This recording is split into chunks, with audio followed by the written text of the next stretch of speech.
कोई मन्नत मांगे, कोई माला फेरे, शीश नवाए फिरता कोई डेरे डेरे।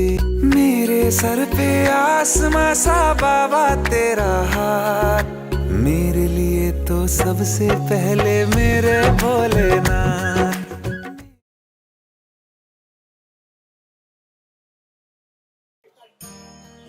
मैं महंत सुरेश गिरी गोस्वामी हटकेश्वर नाथ मंदिर, महादेव घाट, रायपुर छत्तीसगढ़ से। ये मंदिर अति प्राचीन मंदिर है जो कि आज हमारे 11वीं पीढ़ी से हम पूजा अर्चना करते आ रहे हैं। इसका इतिहास कुछ इस प्रकार है कि 1428 ईस्वी में कलचुरी साम्राज्य के राजा ब्रह्मदेव जी यहाँ पे शिकार के लिए आए हुए। जब शिकार के लिए आए हुए थे तो अचानक घोड़े के पैर में मूंछ लगने से घोड़ा गिर पड़ा। राजा साहब को भी मूंछ लगा तो उन्होंने अपने मंत्री संतरियों से कहा कि आप क्या है यहाँ पे, हटा के देखो पत्ती डंगालियों को। जब पत्ती डंगालियों को हटा के देखा गया तो वहां शिव पिंड प्राप्त हुआ और शिव पिंड जब मिला तो उन्होंने नदी से जल ला करके भगवान शिव का पूजा अर्चना की और उन्होंने कामना किया कि हे प्रभु, मेरे यहाँ अगर पुत्र रत्न की कामना पूर्ण हो जाती है तो मैं 6 माह की रात्रि में आपका ये मंदिर निर्माण करवाऊंगा यहाँ पे। और पुष्कर में जो मेला होता है कार्तिक पूर्णिमा शिवरात्रि, वह प्रारंभ करवाऊंगा। विगत कुछ वर्षों बाद उनके यहाँ पुत्र रत्न की प्राप्ति हो गई तो उन्होंने वह कामना को पूर्ण करने के लिए ढोल बाजे नगाड़े के साथ आकर के पूजा अर्चना किया भगवान शिव का और यहाँ 6 माह की रात्रि में मंदिर का निर्माण करवाया और पुष्कर में जो मेला होता है वह मेला प्रारंभ करवाया।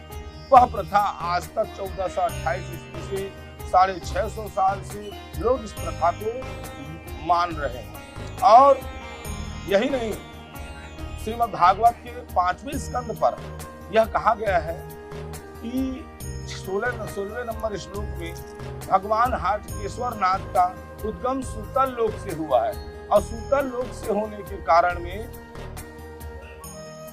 अपने पंचायतों के साथ हुआ है, इसलिए यह सूतल लोक के निवासी कहा गया। ये स्वयंभू लिंग है जो प्राकृतिक रूप से यहाँ स्वयं में निकले हुए हैं और इसकी पूजा अर्चना हमारे प्रथम पीढ़ी शिवगिरी महाराज जी द्वारा प्रारंभ की गई तथा आज मैं 11वें पीढ़ी का महंत सुरेश गिरी गोस्वामी महादेव घाट से।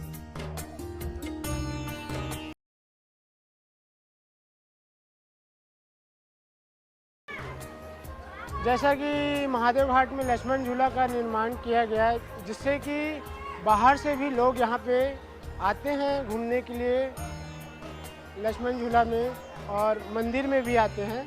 जैसा कि आप देख सकते हैं पहले यहाँ महादेव घाट में इतनी भीड़ नहीं रहती थी। आज के डेट में लक्ष्मण झूला बनने से, वहाँ के गार्डन बनने से लोगों का भीड़ अत्यधिक बढ़ चुका है। पहले मंदिरों का में आना जाना लोगों का कम था, पूजा पाठ होता था डेली, पर मंदिर में जैसे जैसे निर्माण कराया गया है और बहुत सारी चीज़ें लगवाई गई है, जैसे कि टाइल्स वाइल्स मंदिर में कलर कराया गया है, लाइटिंग वाइटिंग बहुत सारी चीज़ें यहाँ महंत द्वारा कराई गई है। सुरेश गिरी गोस्वामी द्वारा यहाँ पे बहुत ही अच्छा कार्य कराया गया है। मंदिर की सुंदरता बढ़ाने के लिए उन्होंने जितना हो सका उतना प्रयास किया है। जैसे कि मंदिरों में टाइल्स लगाया गया है और मंदिरों में व्यवस्था बढ़ाई गई है। पहले से अत्यधिक लोग हैं यहाँ पे कार्य करने के लिए। जैसा कि यहाँ पे इतना कुछ कराया गया है महंत द्वारा, महंत बहुत ही अच्छे हैं और आगे भविष्य में इनके द्वारा और भी कुछ नया करने का सोच रहे हैं और करेंगे भी आगे। मंदिर के लिए बहुत कुछ कर रहे हैं महंत जी और यहाँ के लिए तो बहुत ही अच्छे हैं हमारे महंत जी।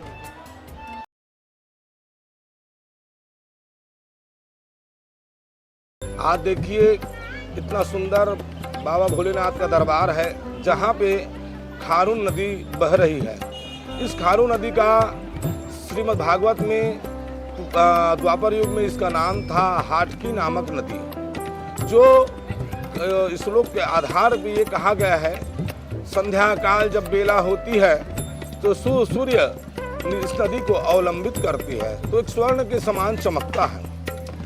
ये हाटकी नदी पश्चिम की ओर बहने वाली नदी है। ऐसे भारत देश में बहुत कम ऐसी नदियां हैं जो पूर्व से पश्चिम की ओर बहे। ऐसा विशेष देखने के लिए बहुत कम मिलता है।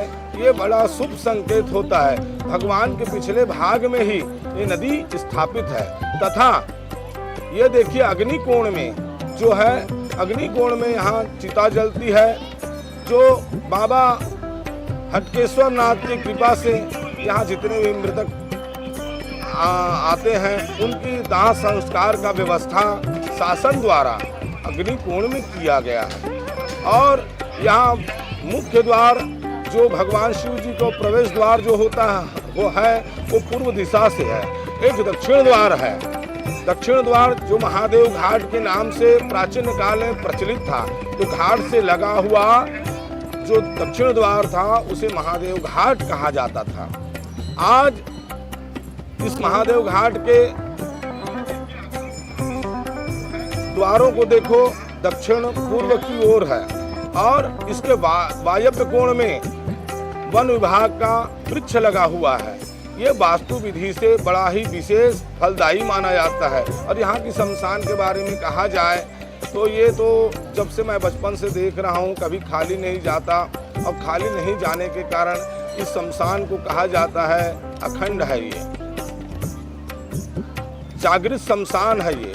और यहाँ पे उत्तर दिशा में यहाँ के प्रथम महंत शिवगिरी जी जो थे वो जागृत समाधि लिए हैं। उस समाधि का विशेष प्रारूप वहाँ पे खड़ा हुआ है नीम के पेड़ के नीचे।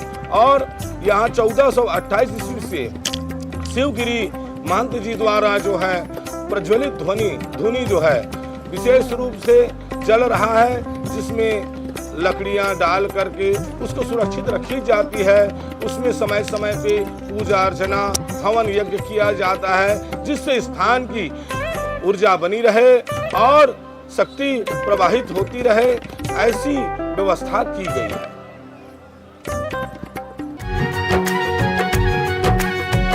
दिया सब वक्त से पहले सदा किस्मत से कुछ ज्यादा मिली है छाया तेरी, तेरा उपकार है बाबा।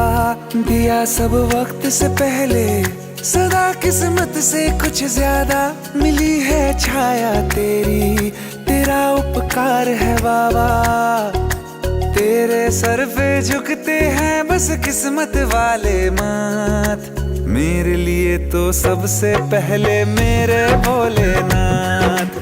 मेरे सर पे आसमां सा बाबा तेरा हाथ, मेरे लिए तो सबसे पहले मेरे भोलेनाथ, मेरे भोले